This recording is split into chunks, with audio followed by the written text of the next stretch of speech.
제1장 여러분도 미사를 드리고 있는가?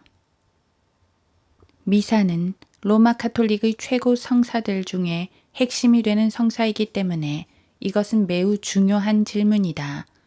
프로테스탄트 교회들에서도 역시 미사와 닮은 그러나 똑같지는 않은 주의 만찬, 성찬식을 거행하고 있다. 라틴어로 의식을 거행하는 미사의 형식은 기독교의 성찬식과 어느 정도 유사한 부분도 있지만 그 기본적인 의미는 전혀 다르다. 로마 카톨릭의 미사에 대한 교리는 트렌트 공의에서 정의되었는데 그것은 무엇보다 속죄를 위한 희생제사이며 그리고 살아있는 사람의 죄뿐만 아니라 또 사후에도 연옥에서 고통받는 불쌍한 혼들의 죄에 대한 형벌을 확정짓는 것이다.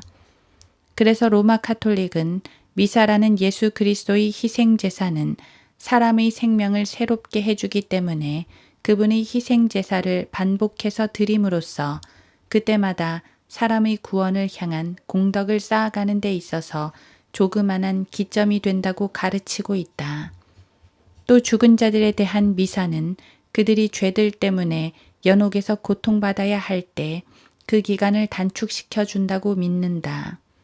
실제로 로마 카톨릭 국가들 대부분의 사람들은 그들의 사랑하는 가족 중에 한 사람이 죽으면 사후에 연옥에서 고통받는 기간을 단축시켜 주기 위해 많든 적든 끊임없이 사제들에게 미사를 통한 희생제를 드려야 한다고 가르침을 받고 있다. 이것은 가난하고 매우 종교적인 과부들에게는 특히 감당키 어려운 형편으로 비참하게 이를 데 없는 것이다. 많은 사제들이 이 교리에 동의하지 않고 또 이런 조건들 하에 희생제사 자체를 수용하지 않는다 하더라도 여타 많은 성사들을 실행한다는 것은 성경에서 예수 그리스도께서 우리에게 훈계하신 말씀을 생각나게 한다. 서기관들을 조심하라. 그들은 긴 옷을 입고 다니기를 좋아하며 시장에서 문안받는 것과 회당에서는 가장 좋은 좌석과 잔치에서는 최상의 자리를 좋아하고 과부들의 집을 삼키며 가식으로 길게 기도하니 이러한 자들은 더 큰 심판을 받으리라. 마가복음 12장 38에서 40절. 로마 카톨릭 신앙의 심장부가 있는 이탈리아에서 사람들은 여러분은 무엇이든지 값을 지불하면 그대로 받게 될 것이다 라는 말을 자주 사용한다. 이것을 쉬운 말로 번역하면 돈 없이는 미사를 드리지 못한다는 말이다. 빵과 포도주가 실제로 예수 그리스도의 몸과 피로 변할 수 있는가? 미사에서 예수 그리스도의 희생제사를 드리는 사람이 다시 새롭게 된다는 로마 카톨릭 교리의 근거는 성체 성사에서 사용되는 빵과 포도주가 기적에 의해 초자연적으로 변화된다는 것이다. 그들은 그렇게 가르치고 있다. 하지만 이 기적은 초자연적으로 일어나는 것이 아니며 그것은 여전히 빵과 포도주와 같은 물질에 불과한 것이다. 그럼에도 불구하고 카톨릭 교리는 그것들이 실제로 예수 그리스도의 살과 피로 변했기 때문에 더 이상 빵과 포도주가 아니라고 주장하고 있는 것이다. 이렇게 빵과 포도주가 초자연적으로 변화된다는 주장을 화채설이라고 부른다. 그것은 AD 300년경 로마 카톨릭이 사람들을 자기들 교회의 회원으로 등록시키기 위해 출발된 전통에 근거하고 있지만 AD 1215년까지는 교리로 확정되지 않았다. 이후 그것을 1226년경 카톨릭 교도들이 빵 앞에 절하기 시작한 것으로부터 비롯되었다. 이 전통을 받아들이기 시작한 카톨릭은 고린도전서 11장 24에서 25절의 예수 그리스도의 말씀을 이상하게 해석하여 그것을 성경적인 근거의 모형으로 실행하기 시작한 것이다. 감사를 드린 후 떼어 말씀하시기를 이것은 너희를 위하여 쪼개진 나의 몸이니 받아 먹으라. 이것을 행하여 나를 기억하라고 하셨으며 식후에도 이와 같이 잔을 가지고 말씀하시기를 이 잔은 나의 피로 된 새 언약이라 이것을 행하여 너희가 마실 때마다 나를 기억하라고 하신 것이라. 고린도전서 11장 24에서 25절. 로마 카톨릭은 예수 그리스도의 손안에 있는 빵과 포도주가 초자연적으로 그분의 몸으로 변화한다고 해석한다.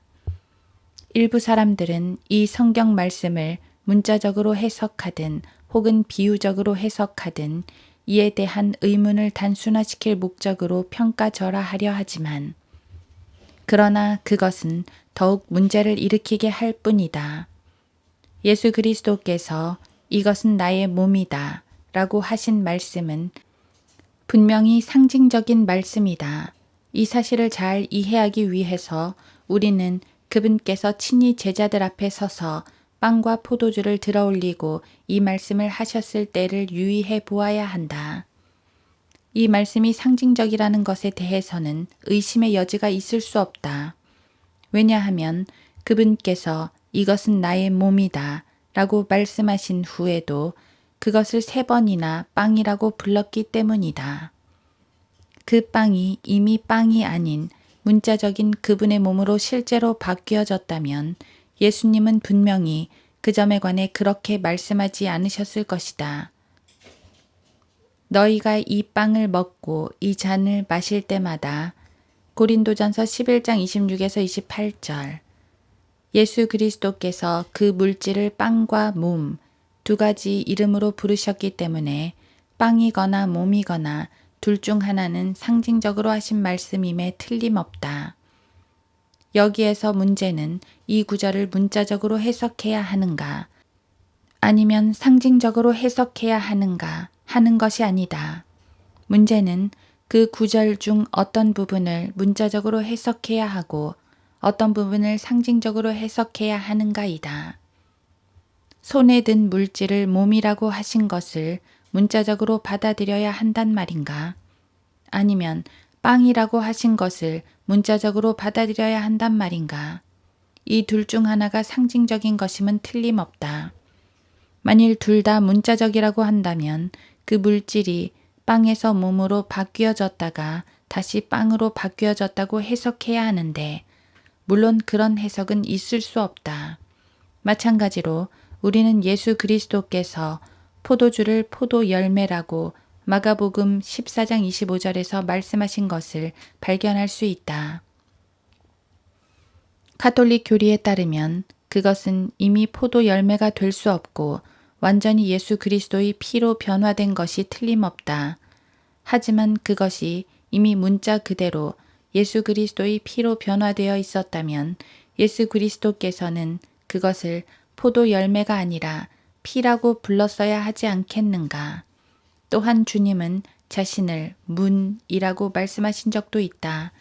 요한복음 10장 7, 9절. 그것은 그의 몸이 물질적인 나무로 변화되었다고 말씀하신 것이 아니고 그분을 통해 하늘나라에 들어갈 수 있다고 말씀하신 것이 아니고 무엇이겠는가.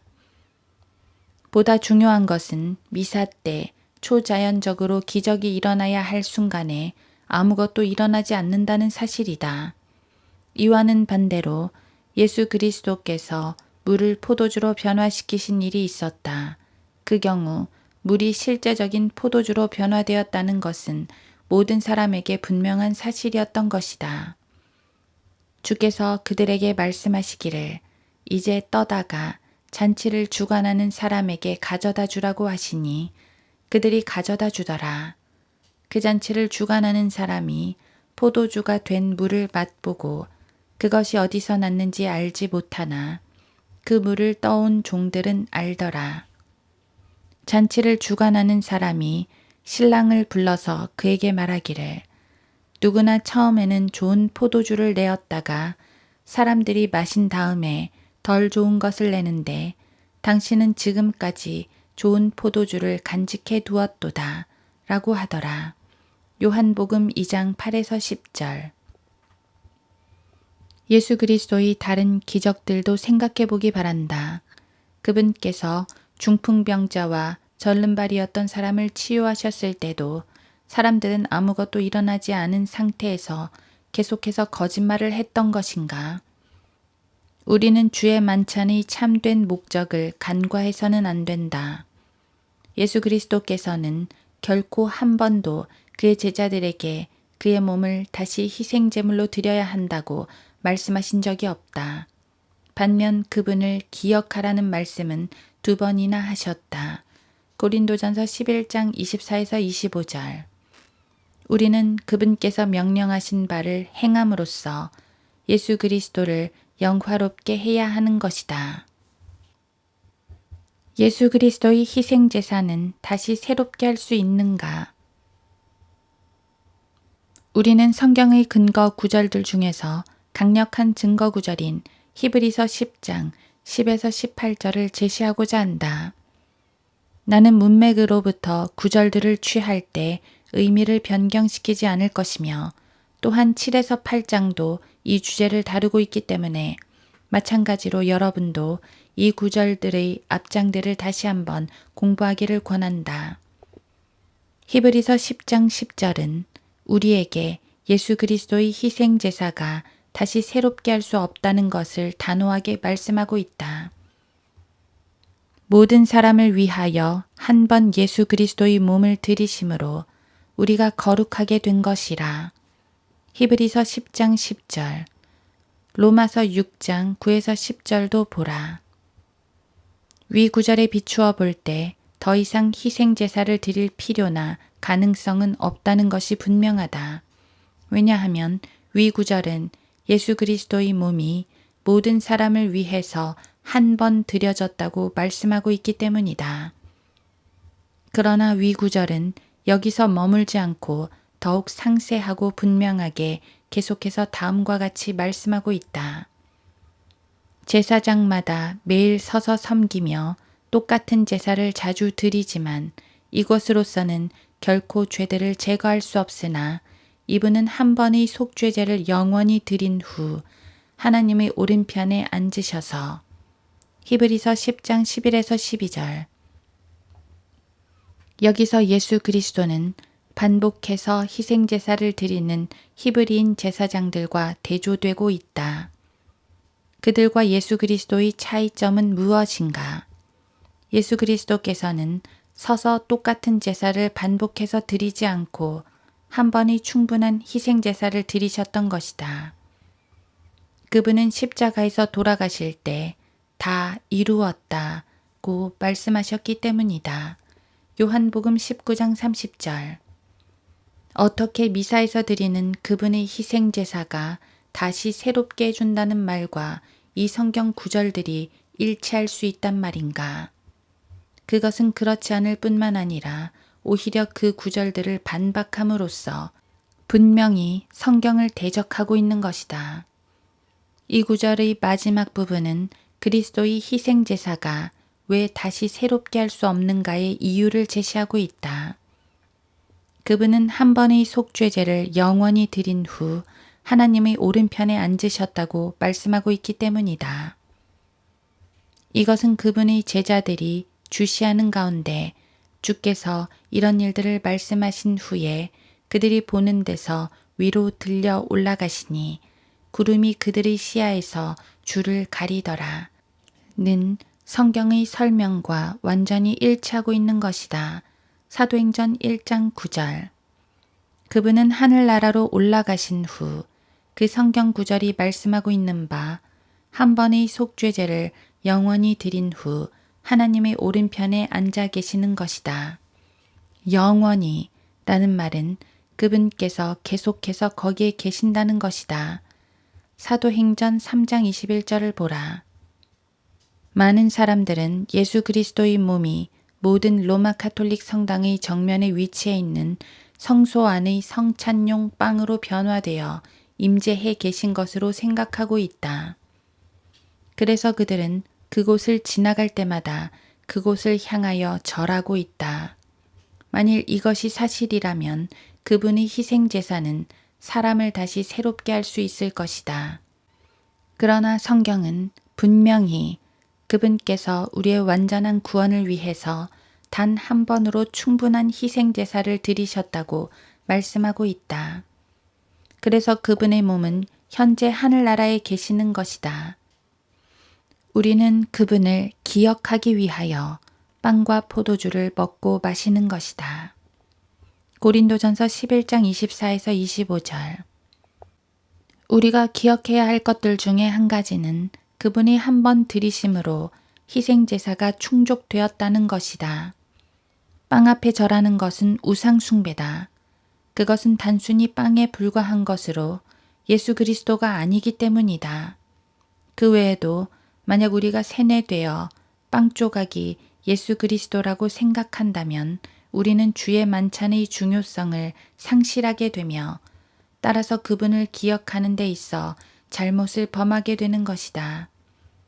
반복되는 예수 그리스도의 희생 제사를 통하여 다시 새롭게 된다는 카톨릭의 교리는 우리의 죄들을 대속하기 위한 예수 그리스도의 십자가의 희생 제사가 불충분하다는 것을 의미하는 것이 되기 때문에 많은 사람들을 하늘나라에 들어갈 수 있도록 하기 위해서는 그들을 지켜 보호해 주어야 한다는 것이다. 그렇지 않다면 왜 그렇게 희생 제사를 자주 반복할 필요성이 있겠는가? 예수 그리스도의 희생 제사가 충분치 않다는 관념은 죽은 사람이 자신의 죄값을 청산하는데 필요할 만큼의 공적을 쌓기 위해서 예수 그리스도의 희생 제물이 충분히 드려질 때까지는 연옥에서 고통을 받아야 한다는 것을 우리가 믿도록 유도하기 위하여 이용되고 있다. 그러나 히브리서 10장의 그 구절은 그것에 대해 전혀 의심의 여지를 남기지 않고 있다. 그것에 대해 14절은 다음과 같이 말씀하고 있다. 이는 그가 한 번의 제사로서 거룩하게 된 자들을 영원히 온전케 하셨기 때문이라. 히브리서 10장 14절. 예수 그리스도의 한 번의 희생 제사가 불충분하다고 생각하여 그분의 구원을 거절하지 말고 우리는 그분을 신뢰하자. 그러면 그분의 능력은 한 번의 제사로서 우리를 온전케 하시기 때문이다. 몇 줄 아래 히브리서 10장 17, 18절에서는 또 다른 중요한 약속이 추가되어 있는데 이는 또 그들의 죄들과 불법들을 다시는 기억하지 아니하시리라. 이제 이것들을 용서하신 곳에는 더 이상 속죄죄가 없느니라고 말씀하고 있다. 예수 그리스도의 희생 제사는 하나님께서 그들의 죄들을 용서하시고 또한 그들의 죄들을 잊어버리기 위하여 우리의 죄들을 완전히 제거하신 것이다. 그렇다면 과연 연옥은 어디에 있는 것인가? 확실한 것은 그것은 성경의 가르침이 아니라는 것이다. 대신에 성경은 한 번의 희생으로 자신을 드리신 예수 그리스도께 우리의 구원을 신뢰할 때 하나님께서 우리를 용서하시고 죄들을 잊으신다는 것을 가르쳐주고 있다. 다른 방법으로 하늘나라에 가려고 시도하는 사람은 지옥에 갈 수밖에 없다. 성경은 중간지대가 없음을 알려주고 있기 때문이다. 이 놀라운 진리의 말씀은 여러분이 결단을 촉구한다. 왜 잠시라도 주저하고 있는가? 예수 그리스도의 단 한 번의 희생 제사로 충분하다는 것을 하나님께 감사하라. 여러분 자신을 구원하신 그분을 신뢰하라. 하나님께서는 진정 여러분을 용서하시고 또 여러분의 모든 죄들도 잊으시겠다는 그분의 약속을 믿으라. 이제 이것들을 용서하신 곳에는 더 이상 속죄죄가 없느니라. 히브리서 10장 18절.